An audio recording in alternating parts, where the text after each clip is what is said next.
Hello there, Sev from Three Counties Motorhomes here, and welcome to the video guide on the 2018, 2019-ish and onwards Mercedes Sprinter. This is the Generation 3 vehicle. It should have a cab that looks something like this, which is remarkably different in appearance to the Generation 2, which looks like this. This is the Generation 2 right here. So there is quite a considerable difference, so hopefully you know which one you've got and you're looking at the right video guide. If you do want to see a video guide for the Generation 2, then we do have one on our channel for both the underbonnet and cab area as well. And we do have a video on the cab area for the Generation 3 vehicle too. So this video is going to go into how to access the underbonnet area and what you're going to find inside. It's not going to cover anything too technical like how to do repairs or any sort of things like that, or how to carry out any sort of maintenance. This is just going to be a familiarization video so that you know where some of the most common things you're going to need to access are. So to access your underbonnet area, you're going to go to the passenger door here. You're going to open it up, and on the left hand side of the passenger footwell you should find a lever which you're going to pull down until you hear the bonnet open, and at that stage you're ready to come back round to the front. And what we're going to do is we're going to reach under here, and there is a little catch here. Now it's just in line with the left hand edge here of the Mercedes badge. Let me see if I can get a line up. There you go, you can see this here. So that's what we're going to get up underneath and lift, and it's going to release the bonnet. Now the bonnet on these vehicles, just like the Gen 2, is very, very heavy. So it's a very heavy bonnet, but you can see how we're going to keep that up now. Over here we have a little bar that we're going to unlatch from that black clip.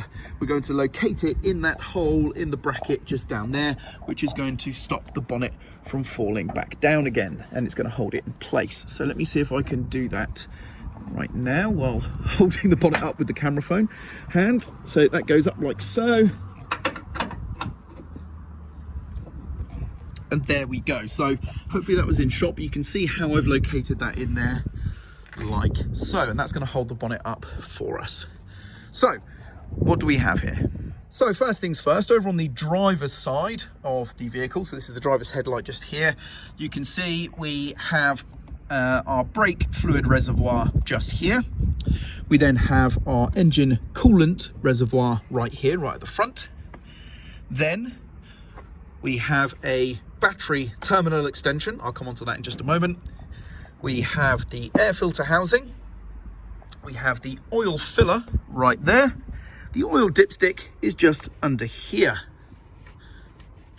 Now the dipstick on this vehicle is just a cap. It is a provision for you to actually insert a dipstick. Of course, this vehicle has an electronic oil level indication on the dashboard area, but should anybody or a technician or service agent need to actually dip the sump, then they can do by that point just there. That's what I understand. Anyway, so next up we have the screen wash filler just here, very clearly marked. This here is going to be the cabin air, so that's going to go through to the pollen filter and so on. And that's pretty much it. That's all you're really going to need to access here. Now, you may be wondering where the vehicle battery is. That is actually underneath the cab seat, so the driver's seat in the cab area. Now, if you did need to access battery terminals themselves, then you have here, just like the Generation 2 vehicle, we have this positive terminal, and to access it, we push in, we twist, and then continue pushing in, and that will expose a metallic area which we can clip our crocodile clips on for our charging or any other sort of device like a voltmeter or something like that. The negative, you're going to use this brass sort of rod sticking out from the second skin of the vehicle just over here on the far right hand side of the engine compartment.